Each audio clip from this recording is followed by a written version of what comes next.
Hola,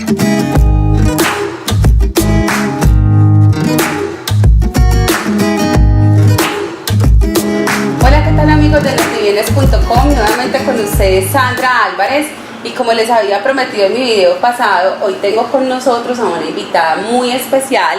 Ella es la doctora Vivian Marín, abogada de Garantía Jurídica, una importante empresa de abogados de la ciudad de Medellín, con quien vamos hoy a hablar sobre los contratos de arrendamiento. Doctora, muchísimas gracias por estar con nosotros, por aceptar nuestra invitación, por aceptar ser parte de este proyecto, porque vamos a contar con usted en varios videos tocando temas relacionados con el sector inmobiliario, donde nos va a compartir de su experiencia y conocimiento. Y antes de entrar en materia, doctora, quiero que nos cuente quién es Vivian Marín y quién es Garantía Jurídica. Bueno, primero que todo, gracias por tu invitación y por hacernos parte en nuestra firma. Vivian Marín es una abogada hace aproximadamente 22 años, egresada de la Universidad Autónoma Latinoamericana. Tengo una especialización en Derecho Administrativo y después de dicha especialización me dediqué como al sector público un tiempo, Contraloría, Registraduría. Después de eso decidí dedicarme al sector privado. En este momento estoy finalizando una segunda especialización en Derecho Privado en la Universidad de Antioquia y llevo en el sector inmobiliario hace aproximadamente 17, 18 años. La firma Garantía Jurídica fue creada hace aproximadamente un año a raíz de que queríamos buscar un poquito más de concentración de nuestras funciones y de nuestras labores en materias más especializadas. Entonces, aquí tenemos un abogado comercial, un abogado laboral, tenemos un abogado especialista en derecho inmobiliario, que esa sería yo. Sí. Y encontraríamos más, o sea, decidimos crear la firma para tener un poquito como más de enfoque también a nivel social en cuanto al derecho de familia. Sí. Trabajamos con comisarías de familia, con bienestar familiar en algunas oportunidades. Esa es Garantía Jurídica. Quisimos crear como más una firma que tenga una función social, sí, y a la vez una función de ayuda a la comunidad.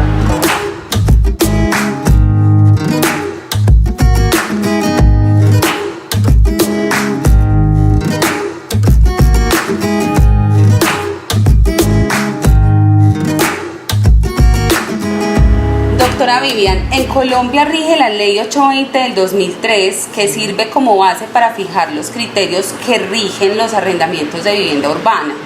Contémosle a nuestros seguidores, según la Ley 820, qué es un contrato, cuáles son las partes de ese contrato y sobre todo cuál es la calidad de esas partes del contrato. Bueno, definámoslo de una manera muy entendible para las personas que están viendo en este momento el programa. El contrato de arrendamientos es un acuerdo de voluntades entre dos partes, donde una presta su bien para el uso y goce y el otro paga un canon de arrendamiento por ese uso y goce de ese bien o parte de él. Las partes del contrato de arrendamiento sería entonces el arrendador, el arrendatario, que puede ser uno o varios, sí, el deudor solidario o coarrendatario. Y es importante, Sandra, tener presente la diferencia entre estas calidades. El arrendatario como tal es el que toma el bien inmueble a su nombre, sí, y digamos que es el de la obligación principal. Es quien asume esa obligación, es quien asume el pago la obligación, del canon, el pago, y quien se supone que debe de vivir en el inmueble. Y digo se supone porque en este momento se presentan muchos problemas de que tú alquilas, arriendas por otras personas, ¿sí? Ajá. Pero esa es la función del arrendatario, el que deba de tener el inmueble en su poder. Sí. El deudor solidario, hay una diferencia importante que quiero que lo entendamos bien, es entre el deudor solidario, el coarrendatario y el fiador.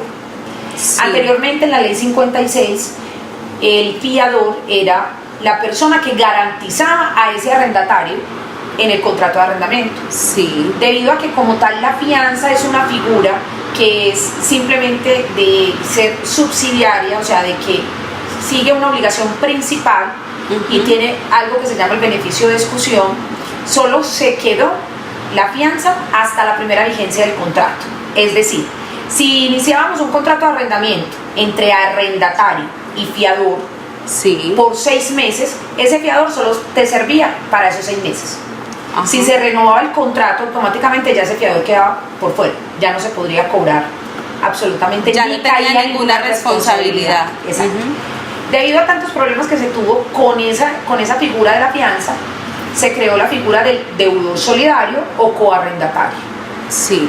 El deudor solidario viene siendo el mismo nivel del arrendatario en cuestión de económica, es decir, si el arrendatario no paga el canon de arrendamiento, se lo podemos cobrar al deudor solidario, ¿sí? Solo en esa parte tienen los mismos derechos, perdón, las mismas obligaciones. Sí. El coarrendatario es un término más amplio. El coarrendatario tiene derechos y obligaciones iguales al arrendatario. ¿Cuál es la diferencia? Que el coarrendatario, si el arrendatario principal no paga, el coarrendatario podría pagar o debe de pagar. Ajá. Pero igualmente tiene derecho a vivir en el inmueble, tiene derecho a entregarlo en un momento de un lanzamiento, Sí. tiene derecho a responder absolutamente por todas las obligaciones principales. Ajá. Mientras que el deudor solidario solo tiene la obligación de responder por la obligación Por la económica, deuda como tal. no más. Esa es la diferencia. Entonces, en este momento encontramos que todavía hay contratos de arrendamiento que traen como avales, digámoslo así, el fiador, y se Sí. pierde totalmente en la primera vigencia del contrato. Pero la gente desconoce eso.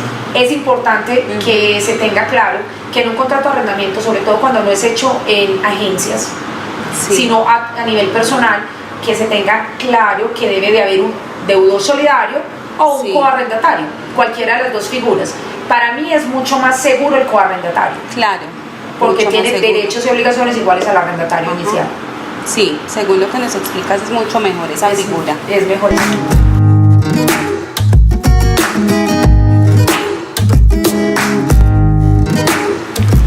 Doctora, leyendo la ley 820 del 2003, encontré sobre las formalidades del contrato. Y en esa parte de las formalidades del contrato que quiero que nos hable sobre eso y sobre los términos de duración del contrato, hablan también de un contrato verbal y un contrato escrito. Nosotros tenemos entendido, o yo tengo entendido, y digo nosotros porque pienso mucha gente, de hecho hay como un refrán que dice lo que no está escrito no existe. ¿Cómo funciona un contrato verbal? Entonces cuéntenos por favor sobre las formalidades, el tiempo de duración y esto del contrato verbal. Bueno, el contrato de arrendamiento, la norma lo trae de que puede ser verbal o escrito. Sí. La norma como tal.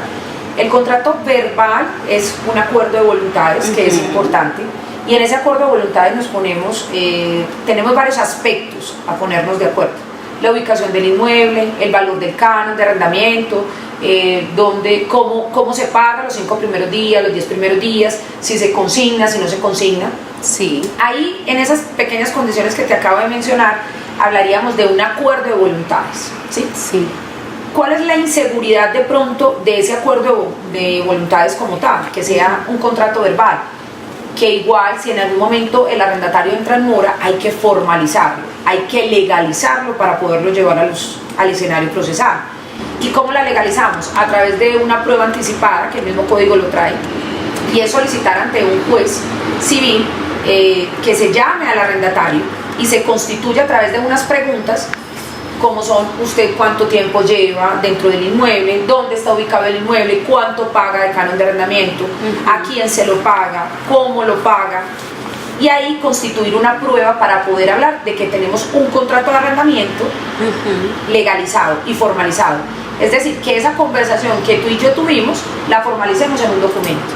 Entonces, igual, el acuerdo verbal hay que formalizarlo. Pero sería mucho más trámite. Lo ideal es entonces hacer el contrato por escrito desde un comienzo. Total, debería de hacerse por escrito, debería de hacerse con todas las seguridades jurídicas, debería de colocarse específicamente el precio, el lugar, el arrendatario, el arrendador. Es más, deberían de especificarse los linderos. Bueno, y el término. Bueno, el término es el que acuerde las partes. Generalmente se dice, bueno, vamos a hacer un contrato de arrendamiento de vivienda por 1 año, por 2 años, por 3, pero cuando hay silencio en ese tipo de término, la ley presume que inicialmente es por 1 año. Te digo por qué silencio, porque generalmente las personas consiguen los contratos Minerva que venden en la calle, y a veces en esos contratos no dicen por cuánto vamos a hacer el contrato de arrendamiento. Entonces la ley dice, bueno, cuando hay silencio frente a eso, se presume que es por 1 año. Es 1 año. Hablemos un poco sobre las obligaciones de arrendador y arrendatario. Bueno, las obligaciones están estipuladas dentro de la misma ley 820, pero te menciono que el arrendador como tal tiene la obligación de dejar el goce del inmueble al arrendatario, de evitar estar entrando y saliendo de la casa, porque muchas veces cuando es a nivel personal el contrato, todavía el propietario cree que puede estar entrando y saliendo. De entregar un inmueble totalmente habitable, con seguridad, sanidad, salubridad, para que el arrendatario y su familia pueda estar pues como conforme. Sí. Otra de las obligaciones es el hecho de dejar el disfrute máximo del bien. O sea, una vez arrendado el inmueble, debe totalmente desvincularse de ese inmueble como tal. Obviamente teniendo presente que también tiene como obligación, si se presentan daños inherentes a la propiedad, debe de atenderlos inmediatamente. Sí. Que veo que en muchas ocasiones es lo que más se falla de los propietarios, que se olvidan, pero ya es de una manera ya total, se olvidan y resulta que se cae la parte de un techo, por una humedad se cae la pared, entonces una cantidad de problemas, o de tipo ambiental también. Ellos deben de correr inmediatamente a ayudar a subsanar como todo ese tipo de cosas. O sea, deben entregar el inmueble en su totalidad, que sea habitable. Sí, y garantizar que su arrendatario todo el tiempo pueda estar en las mejores condiciones. En las mejores condiciones de salubridad, sobre todo eso. Sí. De salubridad, porque vemos que los inmuebles cuando son demasiado viejos tienen problemas de humedad, tienen problemas de bajantes, tienen problemas de tubos rotos, y el propietario dice, no, eso le toca al arrendatario porque vive allá, y no es cierto. O sea, hay arreglos que son específicamente del propietario y obligatoriamente ellos lo deben de hacer. Sí. En tanto, las obligaciones del arrendatario es de pagar cumplidamente el canon de arrendamiento, de pagarlo en el lugar destinado para ello, si le dicen que una cuenta bancaria o si le dicen que personalmente. En lo posible, y debe ser así, no debe de tener ni retardo ni mora en el pago del canon de arrendamiento, como tal, en lo posible. Bueno, otra de las cosas es tener el mantenimiento del inmueble. Sí. Cuando un arrendatario vive en una casa arrendada, es muy importante que tenga en buen estado esa casa. Hablo de pintura cada año, que los arrendatarios de por sí no conocen eso. Es el arrendatario quien debe cada año debe de pintar y mantener en óptimas condiciones el inmueble. Tú entras a una propiedad donde pegan 10, 15 cuadros, y cuando van a entregar el inmueble dejaron la casa sin resanar, sin pintar, los zócalos caídos. No, debemos de entregar una propiedad en óptimas condiciones, como esperamos que el arrendador se lo entregue al arrendatario, obviamente. Sí. ¿Cierto? Entonces, una de las obligaciones principales del arrendatario es velar por el pago del canon de arrendamiento, velar por el pago de los servicios públicos domiciliarios a tiempo, velar por el arreglo y el mantenimiento de la vivienda, esto es el mantenimiento de los zócalos, las paredes, entregar una propiedad resanada. O sea, debe de entregar una propiedad que a la vista pueda ser nuevamente arrendada, debería de hacerlo. Sí. Esa es una de las obligaciones que tiene el arrendatario. Hay una cosa muy importante dentro de las obligaciones del arrendador, y es el hecho de que una vez firmado el contrato de arrendamiento, la ley 820 del 2003 trae una obligación importantísima, y es que el arrendador debe de entregar la copia del contrato de arrendamiento tanto al arrendatario como al coarrendatario con firmas originales en ambos contratos. Debe de ser dentro de los 10 primeros días después de firmado el contrato. El incumplimiento de esto trae una multa equivalente a 3 mensualidades o 3 cánones de arrendamiento. Eso en la práctica no se cumple. No se conoce, pero realmente tanto el arrendatario como el coarrendatario deben de exigir del arrendador que se les entregue ese contrato de arrendamiento para saber en qué condiciones también fue hecho el contrato. También es importante tener en cuenta cuando una vivienda está dentro de un régimen de propiedad horizontal, se debe de entregar junto con el contrato el reglamento de propiedad horizontal. Los arrendatarios de por sí nunca lo tienen, y es importante, y eso es obligación del arrendador hacerlo, y así lo dice la ley 820 del 2003.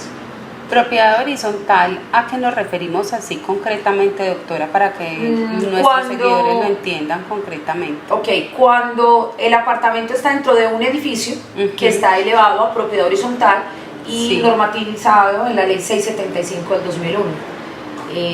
Generalmente es cuando está dentro de edificios. Esas son las propiedades horizontales. Más de un piso es propiedad horizontal.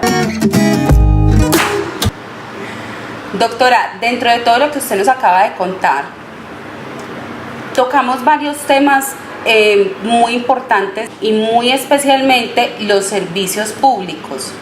Yo quiero que, sé que es un tema muy extenso, pero quiero que muy concretamente le contemos algo a nuestros seguidores, cómo funcionan los servicios públicos. El tema de los servicios públicos es un tema muy álgido, ya que deben de ser garantizados, ¿sí? ¿Qué se debe de hacer y qué dice la norma? La norma dice que debe de el arrendador hacer un promedio de servicios públicos, ¿sí?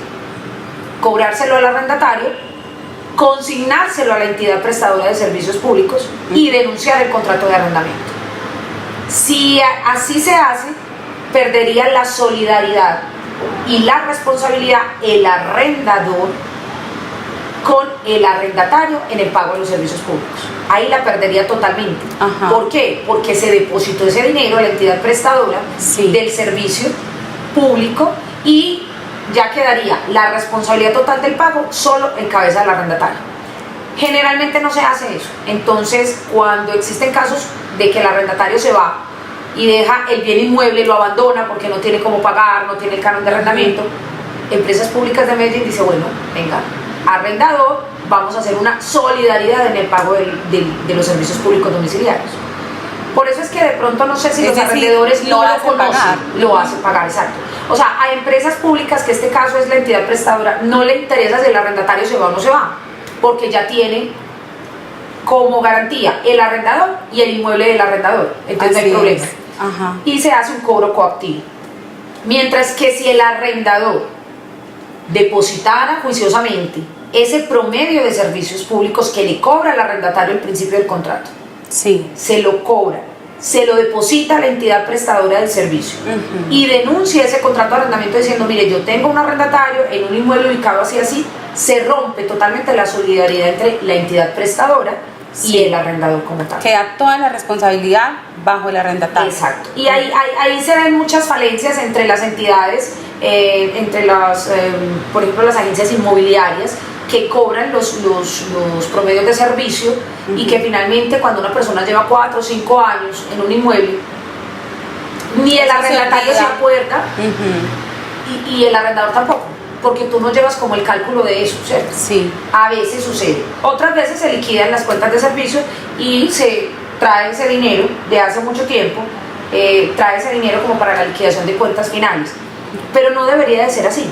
Tanto las agencias inmobiliarias como los arrendadores, los arrendadores particulares, deberían de hacer liquidaciones de promedio de servicios públicos al comienzo del contrato y depositar ese dinero denunciando su contrato de arrendamiento a la entidad prestadora. Y se evitarían una cantidad de problemas que a futuro se presentan por la cantidad de cuentas que se dejan sin pagar por parte de los arrendatarios. Eso es casi pan de cada día. Totalmente, es un tema muy álgido. Hay una resolución de empresas públicas que de pronto más adelante te hablo un poquito de ella, donde empresas públicas, para poder garantizar el pago de esos servicios públicos, llamó al arrendador y le dijo, bueno, no, nos volvemos solidarios. Entonces usted se vuelve solidario del arrendatario cuando éste abandone el inmueble y ya sería bajo su cabeza que me responda por el pago del canon del servicio público domiciliario. Bueno, doctora, sí quiero que nos cuente sobre eso, sobre ese estatuto. Es una regulación, es una resolución de las empresas públicas, porque es importante que nuestros seguidores y que todos la conozcamos. Entonces desde ya la invito para que toquemos el tema de los servicios públicos más a fondo, de las reparaciones. También me parece muy importante cómo funciona el tema de las reparaciones entre arrendatario y entre arrendador, y también la parte de los arrendamientos comerciales. Muchas gracias por habernos acompañado hoy, doctora. Espero tenerla nuevamente. Bueno, Sandra, muchas gracias por tu invitación y claro que sí, vamos a estar ayudando a resolver cualquier duda que se tenga frente a estos temas, no solo a nivel inmobiliario, sino en otras especializaciones que manejamos de aquí en garantía jurídica, claro, y específicamente derecho inmobiliario. Es bastante importante ese tema ahora y muy poco trabajado en la ciudad, la verdad. Bueno, doctora, muchísimas gracias. Recuerden darle clic a la campanita en nuestro canal de YouTube para que estén pendientes de nuestro próximo video y también síganos en todas nuestras redes sociales.